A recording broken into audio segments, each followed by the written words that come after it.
Sehingga saya tahu judulnya, penulisnya, ilustratornya. Kemudian saya tahu tokoh yang ada di dalam buku ini siapa. Ya, ternyata ini ada gambarnya. Ya, saya juga tahu ini kejadiannya ada di mana. Kemudian waktunya kapan. Nah, benar. Nah, lalu awalnya ketika menerangkan, awal adalah ketika menerangkan tokoh dan menentukan setting waktu dan setting tempat. Saya tahu karena saya sudah baca bukunya dan juga alurnya, ada konflik-konflik apa di dalamnya. Saya tahu karena saya sudah membaca bukunya dan juga saya tahu akhir dari cerita ini. Sehingga ketika saya tahu alurnya, saya juga tahu kira-kira di bagian mana akan saya ajukan pertanyaan pemantik. Ya, tujuannya untuk mendorong anak-anak tadi berbicara. Jadi ingat, membacakan nyaring bukan tentang orang dewasa bacain buku, tetapi tentang anak agar bersuara, berbicara. Nah, itu prinsip. Jadi selamat siang Bapak dan Ibu. Hari ini saya akan memodelkan bagaimana sih cara membacakan buku. Ya. Jadi pegang bukunya, pastikan ya. Kemudian menunjukkan covernya. Dan karena cover itu ya tidak hanya cover depan, tetapi juga ada cover belakang, sehingga kita juga harus menunjukkan. Ya. Jadi ini akan lengkap tempat terjadinya cerita. Buku yang akan saya bacakan berjudul Aku Suka Caramu. Ditulis oleh Audilia Augustin dan diilustrasikan oleh Eka. Ada apa ya di cover ini? Ada anak kecil dan ada anak besar. Ya, karena secara ukuran lebih kecil daripada yang di depan. Ini laki-laki. Laki-laki. Apa yang sedang dilakukan oleh anak laki-laki ini?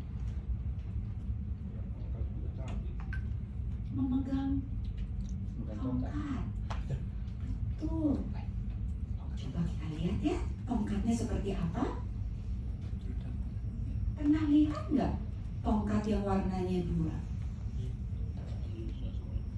Tongkat ini dipergunakan oleh orang-orang yang mempunyai gangguan penglihatan. Kejadiannya di mana ya kalau melihat ini? Ini anak kecil ini ada di mana?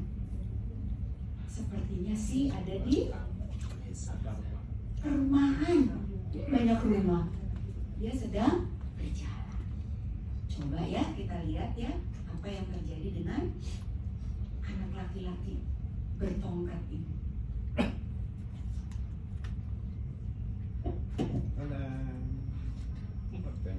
Aku suka cara.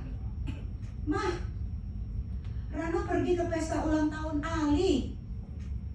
Oh, anak kecil, anak laki-laki yang memegang tongkat ini ternyata bernama Rano. Ayo kita berangkat bersama Rano.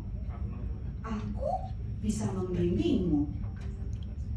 Tak usah worry, aku bisa sendiri.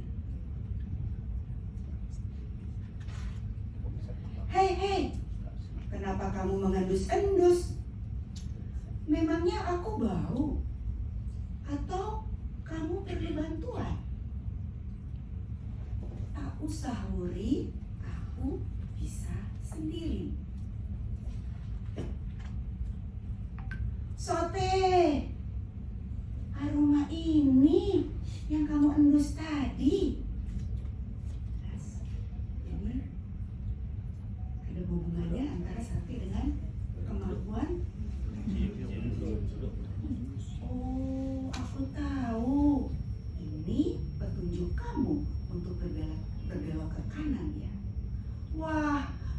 bagus juga. Cium, cium, cium. Hiruplah aromanya dan kamu menjadi tahu arah jalannya. Kenapa kamu berhenti? Kenapa kamu berpegangan ke tembok itu? Kamu pusing? Sini, biar ku bantu. Tak usah worry, aku bisa sendiri. Ternyata tembok ini memang berbeda. Satu-satunya tembok kali di daerah sini.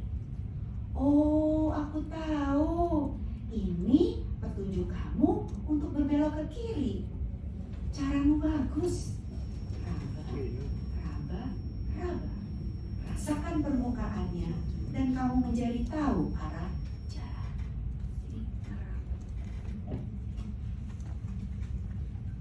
Awas Rano, ada genangan air. Biarkan aku membimbingmu. Tak usah worry, aku bisa sendiri. Hebat, kamu bisa menghindar. Padahal kamu tidak bisa melihat. Tongkat ini sangat membantu. Awas Rano, anjing itu keluar pagar. Kuk, kuk, kuk. Iya, aku sudah tahu, Wuri. Oh, pasti gonggongan anjing tadi juga petunjuk bagimu untuk berjalan lurus saja. Hebat, kamu tahu banyak.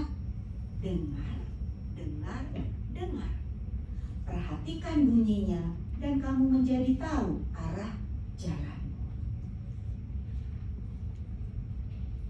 Kita sampai di rumah Ali. Hore! Coba ku tebak. Gemblong, kue cucur, kembang goyang. Aku tahu kamu mau bilang apa, Wuri. Cecap, cecap, cecap. Kenali rasanya. Beginilah caraku, Wuri. Aku suka caramu, Rano.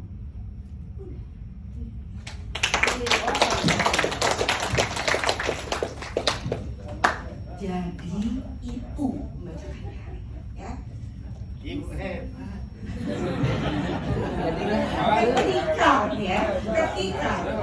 Ketika kita mengajukan pertanyaan pemantik dan anak menjawab, kita harus menunggu dulu jawaban anak, ya. Kemudian kita boleh memperpanjang atau memperdalam jawaban anak dan minta anak mengungkapkan kembali. Inilah yang disebut dialogik reading ketika membacakan. Itu teman-teman yang harus disampaikan kepada peserta bahwa ketika kita membacakan nyaring, dan juga ada nggak anak yang nggak senang dibacakan buku? Enggak ada.